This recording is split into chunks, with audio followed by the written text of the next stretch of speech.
Welcome to my channel again unique chemistry classes. I am Nisha Arya.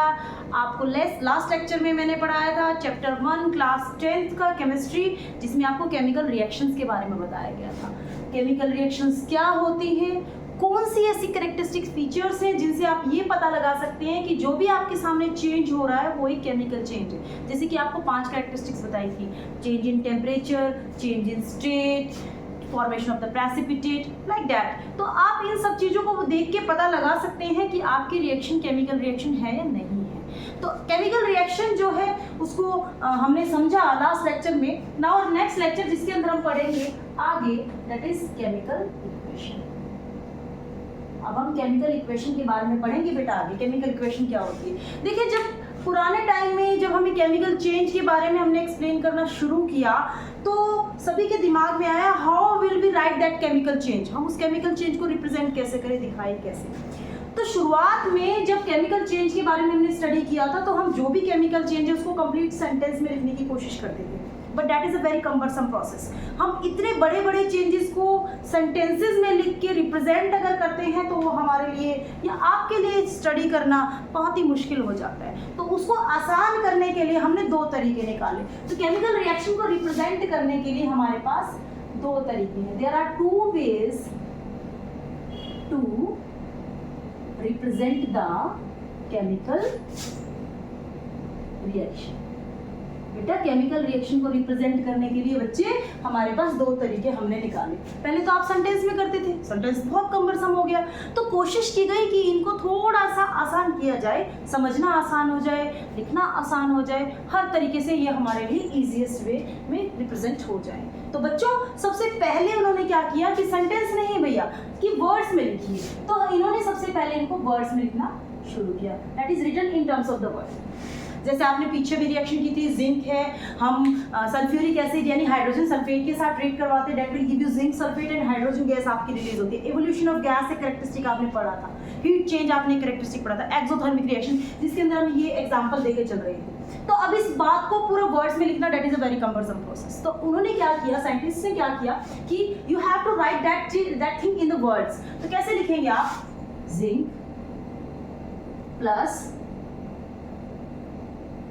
sulfuric acid, that are the reactants taken that will changes to, ये जो आपका arrowhead है that represents the changes, that represents changes, that represents changes। और ये change हो रहा है आपका किस में, this will give you zinc sulfate and hydrogen gas। तो आपकी जिंक सल्फेट और हाइड्रोजन गैस जो है वो आपकी यहाँ पर रिप्रेजेंट हो रही है, निकल के आ रही है। तो ये आपके क्या है, ये ओरिजिनल सब्सटेंसेस है, इनको क्या बोलेंगे बेटा, रिएक्टेंट्स बोलेंगे। और ये आपके फाइनल जो हम हमारे पास चेंज होकर आ रहे हैं इनको क्या बोलेंगे बेटा, हम प्रोडक्ट्स को। ठीक है, तो यहाँ पे इन्होंने वर्ड्स में लिखना शुरू किया। हालांकि सेंटेंस की कंपैरिजन में वर्ड्स में लिखना थोड़ा आसान है, लेकिन अभी भी ये कम्बरसम प्रोसेस है बिकॉज हमारी रिएक्शंस बहुत लंबी हो जाती है। ये तो आपकी सिंपल सी रिएक्शन यहाँ पे दिखाई हुई है, लेकिन हमारी अगर केमिस्ट्री में फील्ड में हम बहुत आगे जाएंगे तो बहुत लंबी लंबी रिएक्शंस हो जाती हैं और वर्ड्स में भी दिखाना बहुत कम्बरसम हो जाता है यहाँ पे। तो सेकेंड उन्होंने जो तरीका आजमाया वो बोले कि क्यों ना हम इन जो रिएक्टेंट्स हैं, इन जो प्रोडक्ट्स हैं, इनको कुछ स्पेशल सिंबल्स देके रिप्रेजेंट करें। तो यहाँ पे जो रिएक्शन है, केमिकल रिएक्शंस है, उनको इन terms of the symbols represent करना शुरू किया। ओके बेटा, तो पहले वर्ड्स में लिखना शुरू किया, उसके बाद इन टर्म्स ऑफ सिंबल इन्होंने लिखना शुरू किया। तो ये बोले कि हर एक एटम के लिए एक स्पेशल सिंबल होता है, हर एक मॉलिक्यूल जो बनता है एटम से ही बनता है बेटा, उनके लिए एक स्पेशल सिंबल होता है। Use that symbols and you can represent the chemical reaction. जैसे आप यहाँ पे इसी रिएक्शन को और शॉर्ट हैंड हम बना सकते हैं। कैसे लिख सकते हैं, जिंक का सिंबल क्या होता है बेटा, Zn। सल्फ्यूरिक एसिड क्या होता है बेटा, H2SO4। Zinc and sulphuric acid converted into reacts themselves converted into what, zinc sulfate ZnSO4 plus hydrogen gas। तो कंपैरेटिवली ये थोड़ा और आसान हो गया है। तो यहाँ पे इन्होंने कहा कि हम जो रिएक्शंस हैं उनको वर्ड्स में ना लिख के अगर सिंबॉलिक रिप्रेजेंटेशन में लिख देते हैं तो हमारे लिए और भी आसान है। एंड दिस सिंबॉलिक रिप्रेजेंटेशन, तो आप क्या कहेंगे, this short hand method of representing the chemical reaction, लिख सकते हैं आप इसको, this is the short hand method of representing the chemical reaction, एक शॉर्ट हैंड रिप्रेजेंटेशन, एक केमिकल रिएक्शन की इन टर्म्स ऑफ, किसकी टर्म्स में बेटा, इन टर्म्स ऑफ सिंबल एंड फॉर्मूले। आपने क्या यूज किया बेटा, सिंबल और फॉर्मूले यूज किए। एक केमिकल रिएक्शन को शॉर्ट हैंड नोटेशन में लेना इन टर्म्स ऑफ सिंबल एंड फॉर्मूले। किसके symbol and formulae, of different reactants and product, of different reactants and products, ठीक है, that is known as, that is called a chemical equation, is called a chemical equation। यानी कि बेटा क्या हुआ यहाँ पे कि केमिकल चेंज को हम बोलते हैं केमिकल रिएक्शन, और उस केमिकल रिएक्शन को शॉर्ट हैंड नोटेशन में रिप्रेजेंट करना by using the symbols and formulae of the different reactants and the molecules, that is known as chemical equation. ठीक है बेटा, तो हम हर एक रिएक्शन को, हर एक केमिकल चेंज को एक सिंबॉलिक रिप्रेजेंटेशन से केमिस्ट्री के अंदर रिप्रेजेंट करते हैं, और उस सिंबॉलिक रिप्रेजेंटेशन को बोला जाता है केमिकल इक्वेशन। ओके, समझ में आता है? ठीक है, अब इसको नोट कर लीजिए फटाफट, आगे चलते हैं फिर। चलिए, तो यहाँ पे क्या है हमारे पास, केमिकल इक्वेशन हमने समझ लिया है कि हमारी जो केमिकल इक्वेशन है बेटा, वो केमिकल इक्वेशन एक शॉर्ट हैंड नोटेशन होती है केमिकल रिएक्शन की। केमिकल रिएक्शन को ना हम सेंटेंस में लिख सकते हैं बेटा, ना हम वर्ड्स में लिख सकते हैं बेटा, और ना ही हम बहुत कम्बरसम हो जाता है हमारे लिए, तो वहाँ पे हम सिंबॉलिक रिप्रेजेंटेशन को यूज करना पसंद करते हैं ताकि हमारे लिए थोड़ा सा आसान हो जाए, and that short hand notation is known as chemical equation. अब केमिकल इक्वेशन की बात करें बेटा, तो हमने यहाँ पे लिख दिया, चलिए जैसे केमिकल इक्वेशन आपने लिखी थी, जिंक प्लस में sulphuric acid changes to zinc sulphate and hydrogen gas. यहाँ पर हमें समझ में आता है कि हम क्योंकि हमने क्लास 9 के अंदर, अगर आपको याद हो तो, एक लॉ पढ़ा था, law of conservation of mass. अगर आपको याद हो तो law of conservation of mass, law of conservation of mass में बेटा क्या कहा गया था, क्या कहा था इन्होंने कंजर्वेशन ऑफ मास में, ये कहा था कि आप रिएक्टेंट का जितना मास लेकर चलेंगे, आपको प्रोडक्ट के अंदर भी उतना ही मास मिलेगा, यानी आपका मास जो है वो हमेशा कंजर्व रहता है। Is it? मास हमेशा कंजर्व रहने का मतलब क्या है भाई? मास क्या होता है? एटम का ही तो होता है, एटॉमिक मास। तो आप जितने एटम रिएक्टेंट्स में लेके चलेंगे, आपको प्रोडक्ट्स में भी उतने ही एटम्स मिलेंगे। ये law of conservation of mass की थ्योरी कहती है भाई कि रिएक्टेंट में आप जितने एटम, नंबर ऑफ एटम आपके जितने रिएक्टेंट्स में होंगे बेटा, उतने ही नंबर ऑफ एटम आपके प्रोडक्ट्स में भी आपको मिलने चाहिए। ठीक है बेटा, तो यहाँ पर क्या है, चलो इस रिएक्शन में तो मुझे समझ में आ गया कि ठीक है, एक ही एटम जिंक का है, एक ही एटम जिंक का है, दो एटम हाइड्रोजन के, दो एटम हाइड्रोजन के, एक एटम सल्फेट का है, एक एटम सल्फेट का है, एक मॉलिक्यूल सॉरी एक आयन। तो यहाँ पे अगर हम बात करें, ये तो हमें समझ में आती है, रिएक्शन सीधी सादी हो गई कि जो हम लेके चले थे वही हमें यहाँ पे मिल चुका है। लेकिन कुछ रिएक्शंस में ऐसा नहीं हो पाता है। फॉर एग्जाम्पल, मैं आपके सामने अगर एक रिएक्शन लिखूँ, आप ले रहे हैं आयरन और उसमें स्टीम पास कर, ठीक है, आयरन है उसमें स्टीम पास कर रहे हैं, तो आपको क्या दे रहा है, आयरन का ऑक्साइड और हाइड्रोजन गैस यहाँ पे रिलीज हो रही है। कैन यू सी कि यहाँ पे नंबर ऑफ एटम्स बराबर हैं? क्या कंजर्व हो रहा है मास? यहाँ पे जितने रिएक्टेंट्स में जितना मास आप लेके चले, क्या प्रोडक्ट में भी उतना ही मास है? नहीं। तो यहाँ पे क्या कहते हैं, कंजर्वेशन ऑफ मास का जो लॉ है यहाँ पर कुछ हद तक टूट रहा है। तो ऑब्वियसली लॉ है तो हमें उसके हिसाब से चलना पड़ेगा। तो कंजर्वेशन ऑफ मास का जो लॉ कहता है उसको हम कैसे करेंगे? तो यहाँ पे हमारे पास जो केमिकल रिएक्शंस हैं उनको बैलेंस करना भी हमारे लिए बहुत ज़रूरी है। So your next topic is chemical equation की बैलेंसिंग, यानी कि बैलेंस्ड और अनबैलेंस्ड केमिकल इक्वेशन। तो आपको इस थ्योरी से समझ में आ गया होगा what is the meaning of balanced equation, what is the meaning of unbalanced equation. बेटा बैलेंस्ड इक्वेशन का मतलब ये है कि जितने रिएक्टेंट में आप एटम लेके चले हैं उतने ही प्रोडक्ट में भी एटम होने चाहिए, यानी कि मास जो है आपका कंजर्व होना चाहिए बेटा, सीधी सी बात है। लेकिन अनबैलेंस्ड का मतलब क्या है, जैसे आपकी ये रिएक्शन ऑलरेडी बैलेंस्ड है, जितने आप एटम प्रोडक्ट में रिएक्टेंट में लेके चले थे उतने ही एटम आपको प्रोडक्ट में ऑलरेडी मिल गए, हमें कुछ नहीं करना पड़ा, तो ये रिएक्शन बैलेंस्ड है, already balanced. But this reaction is unbalanced. So what is the method to balance the reaction, हम कैसे रिएक्शन को बैलेंस करेंगे, क्योंकि ये तो हमारी नेचर ने, हमारी हम कह सकते हैं हमें थ्योरी दे दी गई है कि बैलेंस करके रखना है हमें एटम्स को, कंजर्व रखना है हमें मास को। तो अब हमारे पास अगला क्या बनता है टॉपिक कि हमारे पास हम रिएक्शन को बैलेंस करना हमें ज़रूरी है, हमें आना चाहिए रिएक्शन को बैलेंस करना। तो रिएक्शन को बैलेंस करने के लिए हमारे पास यहाँ पर क्लास 10th के अंदर आपको एक ही मेथड पढ़ना है, that is hit and trial method. Hit करते जाओ, ट्राई करते जाओ, that is your hit and trial method.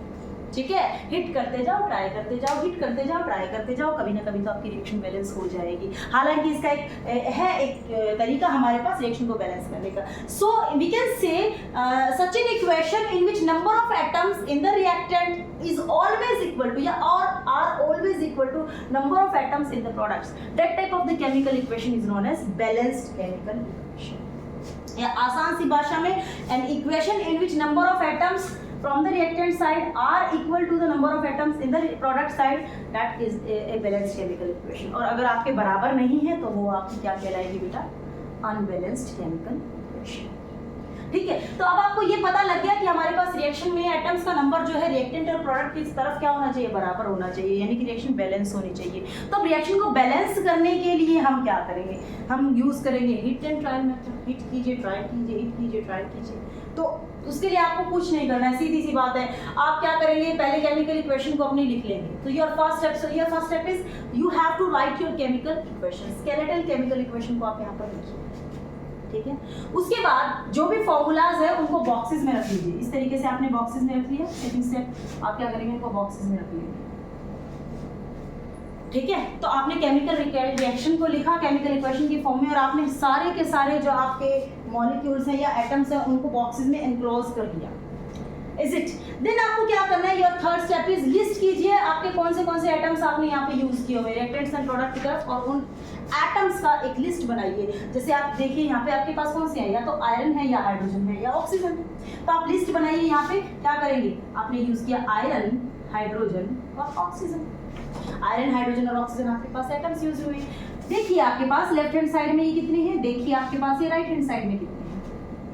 Left hand side में कितने हैं, आयरन देखिए कितना है, 1 है। हाइड्रोजन कितने हैं बेटा, 2 हैं। ऑक्सीजन कितने हैं बेटा, 1 है। राइट डाउन कि आपके पास लेफ्ट हैंड साइड में कितने हाइड्रोजन है, कितने आयरन है, कितने ऑक्सीजन है, या जो भी रिएक्शन के अंदर एटम्स है उनका नंबर कितना है।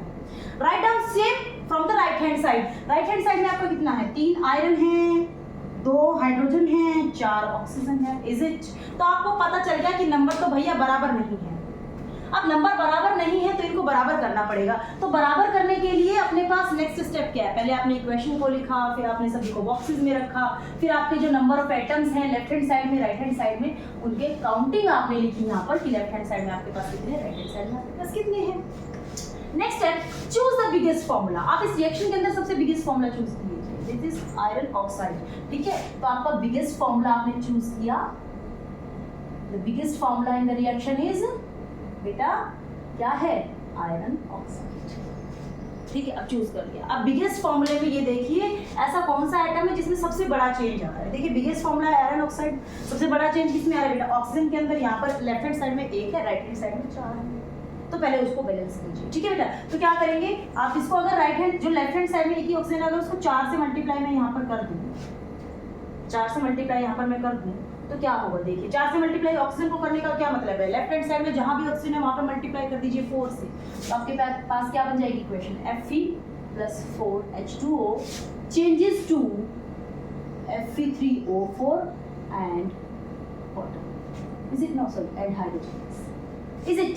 तो आपके पास जो ऑक्सीजन थे वो बैलेंस हो चुके हैं। यहाँ पर जो ऑक्सीजन एटम था वो बैलेंस हो चुका है।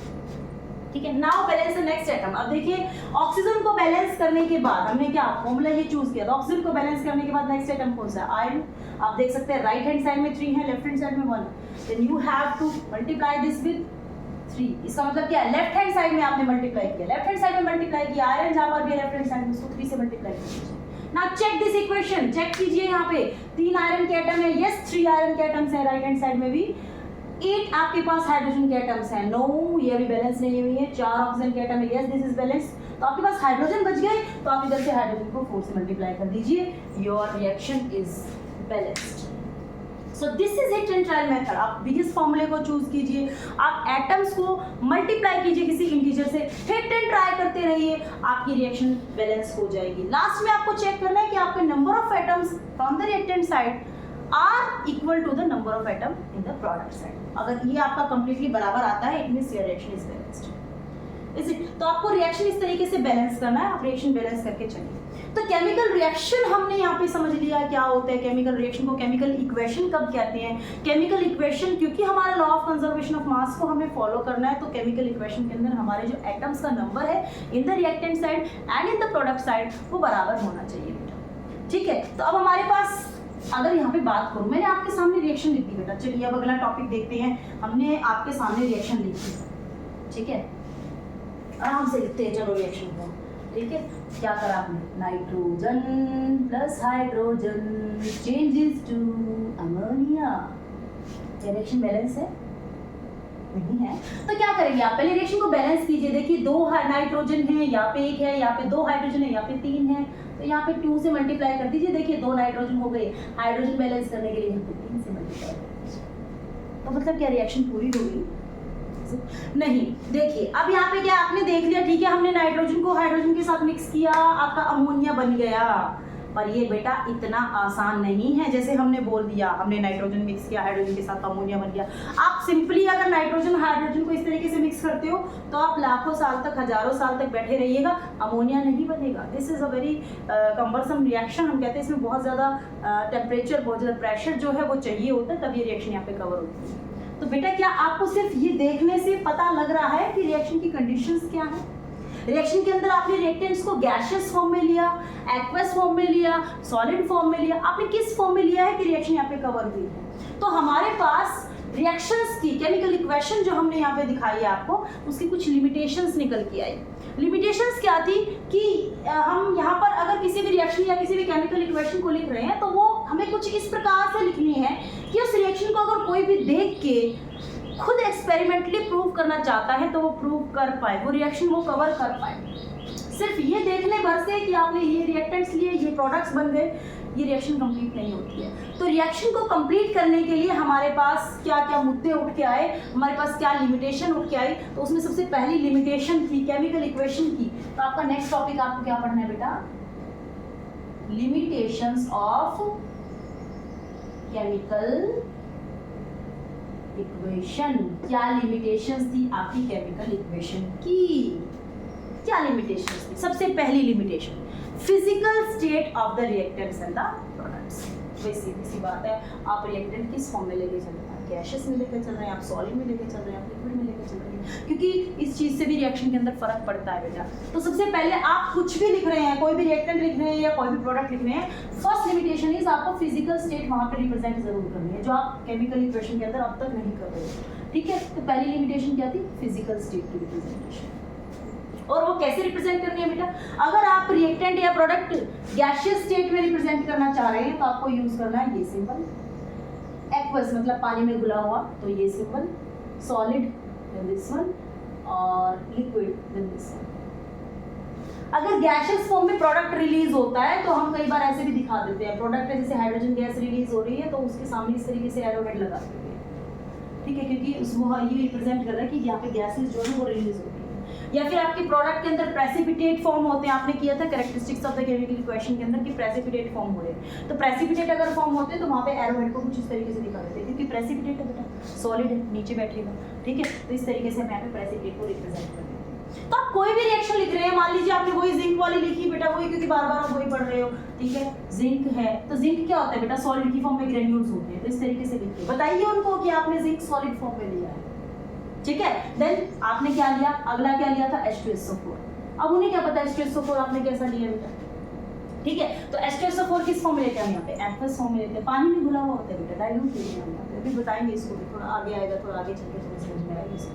तो H2SO4 जो है वो हमने एक्वस कंडीशन में लिया। जब हमने इन दोनों को मिक्स किया तो हमारे पास क्या बना? This will give you what? Zinc sulphate, जो कि एक्वस कंडीशन में बनेगा आपके पास, यानी घुले हुए फॉर्म में बनेगा, और हाइड्रोजन जो गैस है वो यहाँ से रिलीज हो जाएगी। देखिए गैस रिलीज हुई है तो हमने एरो, ठीक है, तो ये आपकी पहली लिमिटेशन थी कि आप अगर कुछ भी यहाँ पर रिप्रेजेंट कर रहे हैं तो उसको रिप्रेजेंट करने के लिए हमारे पास सॉलिड, लिक्विड, एक्वस कंडीशन हमें वहाँ पे दिखानी पड़ेगी, नहीं दिखाएंगे तो हमें पता नहीं चलेगा।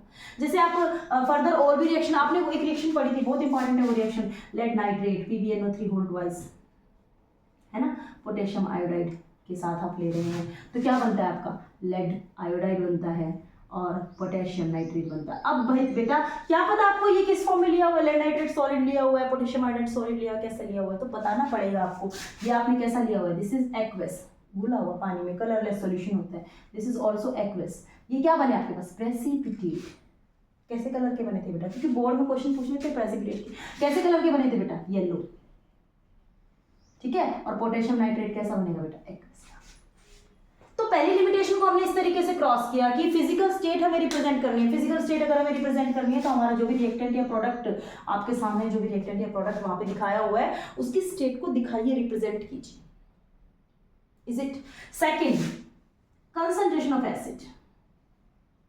अब बेटा सीधी सी बात है, आप क्या कर रहे हैं, आप एसिड यूज कर रहे हैं। जैसे इसी रिएक्शन के अंदर आपने क्या यूज किया, H2SO4 यूज किया, ठीक है। H2SO4 यूज किया है तो आपका क्या हुआ यहाँ पे कि आपको नहीं पता कि आपने एसिड कैसा यूज किया, कंसंट्रेटेड यूज किया है, डाइल्यूट यूज किया है, ठीक है। तो आपने एसिड यूज कर लिया यहाँ पे, अब क्या पता आपको कंसंट्रेटेड यूज किया या डाइल्यूट यूज किया, तो एसिड की कंसंट्रेशन को बताना भी हमारे लिए बहुत जरूरी है। आप एसिड यूज कर रहे हैं, बेस यूज कर रहे हैं, तो उसकी कैसा यूज कर रहे हैं, वो कंसंट्रेटेड यूज कर रहे हैं, डाइल्यूट यूज कर रहे हैं, तो आप इसी रिएक्शन के अंदर रिप्रेजेंट कर सकते हैं। इसको कैसे दिखाएंगे आप, आपने जिंक लिया सॉलिड, ठीक है, आपने H2SO4 लिया एक्वस कंडीशन में, मतलब पानी में घुला हुआ आपने लिया हुआ है बेटा, तो कैसा होगा वो, ऑब्वियसली डाइल्यूट होगा, ठीक है। उसके बाद आपने जैसे ये किया, इसके क्या बना, जिंक सल्फेट और हाइड्रोजन गैस यहाँ पर रिलीज हुई है। जिंक सल्फेट आपके पास कैसा बना था बेटा, एक्वस बना था, यहाँ पे एक्वस कंडीशन में आपके पास जिंक सल्फेट यहाँ पर बन गया था, ठीक है। तो इस तरीके से आपकी ये दो लिमिटेशन, फिजिकल स्टेट को रिप्रेजेंट करना,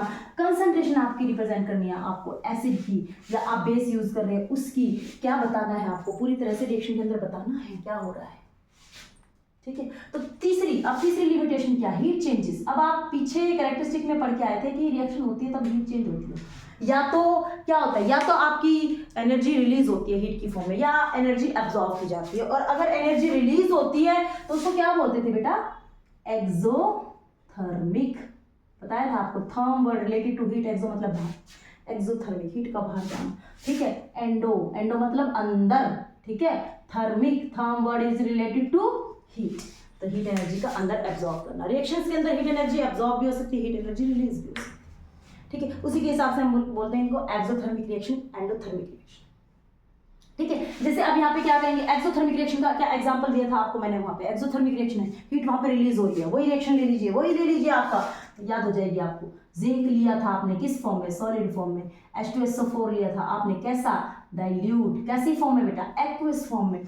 जब ये रिएक्ट करते हैं फॉर्मिंग जिंक सल्फेट, कैसे फॉर्म बनता है, एक्वस फॉर्म बनता है, हाइड्रोजन गैस रिलीज होती है, यहाँ पे हीट एनर्जी रिलीज होती है। आपको रिप्रेजेंट करना पड़ेगा कि यहाँ पर हीट एनर्जी रिलीज होती है, that is your exothermic reaction, ठीक है। अब यहाँ पे कई बार क्वेश्चन, कई बार क्या बहुत बार पूछते हैं, सीबीएसई बोर्ड के अंदर क्वेश्चन पूछती हैं, respiration is an exothermic process, why, या एक्सप्लेन कीजिए, रेस्पिरेशन एक एक्सोथर्मिक प्रोसेस है, कैसे एक्सप्लेन करेंगे। तो सीधी सी बात है बेटा, रेस्पिरेशन में क्या होता है, आपने लाइफ प्रोसेस के अंदर पढ़ा होगा।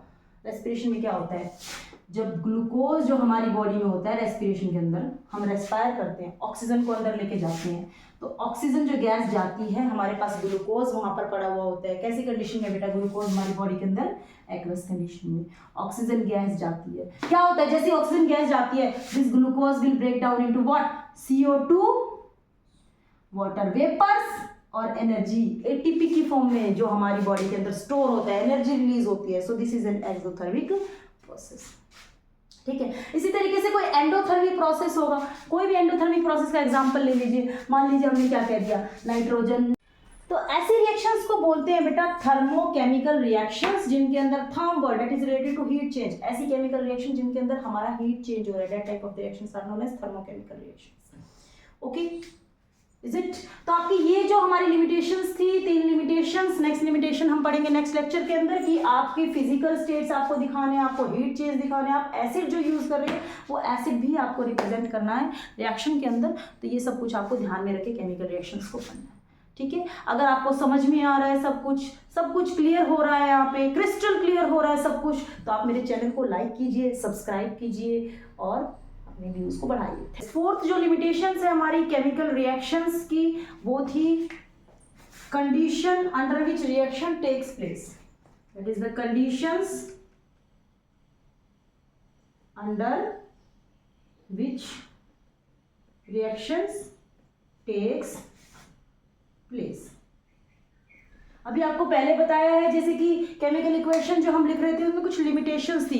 पहली लिमिटेशन थी फिजिकल स्टेट, यानी आप जो भी रिएक्टेंट और प्रोडक्ट यूज कर रहे हैं उसकी आपको फिजिकल स्टेट जो है रिप्रेजेंट करनी जरूरी है। आप सॉलिड के अंदर यूज कर रहे हैं, आप लिक्विड के अंदर यूज कर रहे हैं, आप गैसियस सब्सटेंस यूज कर रहे हैं या एक्वस कंडीशन में उसको यूज कर रहे हैं। सेकेंड आपकी लिमिटेशन थी आप जो एसिड यूज कर रहे हैं वो आपको बताना जरूरी है आप डाइल्यूट यूज कर रहे हैं या कंसंट्रेटेड यूज कर रहे हैं, बिकॉज यहाँ पे जब तक आप नहीं बताएंगे रिएक्शन के अंदर प्रोसीड नहीं हो पाएगा। If you are using concentrated acid in any reaction for the reaction, तो वहां पर डाइल्यूट एसिड से वो रिएक्शन प्रोसीड नहीं करेगी। थर्ड आपको हीट चेंजेस भी बताने जरूरी है, जैसे कि आपने देखा था अगर रिएक्शन में हीट रिलीज हो रही है, that is exothermic reaction, heat release हो रही है तो भी आपको रिप्रेजेंट करनी है, और एंडोथर्मिक रिएक्शन के अंदर हीट यूज हो रही है वो भी आपको यहाँ पे रिप्रेजेंट करना पड़ेगा। Fourth condition under which reaction takes place, यानी कि किन कंडीशंस में जो रिएक्शंस है जो हमारी हो रही है। जैसे कि आपने रिएक्शन अभी आप पीछे देखी थी कि नाइट्रोजन और हाइड्रोजन को जब हम 3 मोल्स ऑफ हाइड्रोजन और 1 मोल ऑफ नाइट्रोजन को जब हम मिक्स करते हैं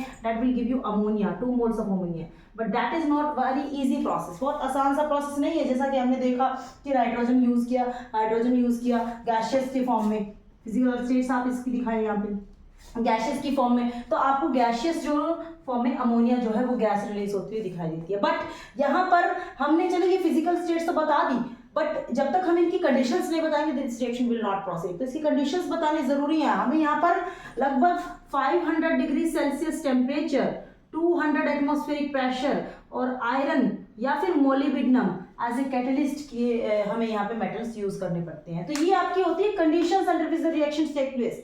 जो एरो हेड के ऊपर जो लिखा होता है that are the conditions under which the reaction takes place. अगर आप कंडीशन नहीं बताएंगे रिएक्शन होने की तो रिएक्शन वहां पर प्रोसीड नहीं करेगी। ठीक है, तो यहाँ पे आपको बताया आयरन और molybdenum taken as a catalyst. तो नेक्स्ट थिंग इज हमारा कैटलिस्ट क्या होता है, व्हाट इज कैटलिस्ट। तो कैटलिस्ट की अगर हम बात करें, कैटलिस्ट एक ऐसा हमारा यहाँ पे सब्सटेंस होता है या एक ऐसा केमिकल होता है या हम कह सकते हैं एक ऐसा मेटल होता है which is not used up in the reaction, जो रिएक्शन के अंदर इस्तेमाल नहीं होता है, बस रिएक्शन को स्पीड अप करवाने में मदद करता है। ठीक है, तो हम क्या कहेंगे यहाँ पे, a catalyst is a substance which is not used in the reaction but only helpful to increase the speed of the reaction। यानी रिएक्शन की स्पीड को इंक्रीज करवा देता है। रिएक्शन हमारी बहुत जल्दी हो वहाँ पे होती हुई हमें दिखाई देती है, just helpful to increase the speed of the reaction, but it is not used in the reaction. हम रिएक्शन में जैसा डालेंगे वैसा ही हमें वो वापस मिल जाएगा। ठीक है, तो यहाँ पर हमने रिएक्शन देखी, हमने कहा हीट अगर रिएक्शन के अंदर इवॉल्व हो रही है या हीट इन्वॉल्व हो रही है उसके अंदर, तो उसको बोलते हैं थर्मोकेमिकल रिएक्शन। उसके अलावा एक टाइप ऑफ रिएक्शन और होती है बेटा, फोटो केमिकल रिएक्शन।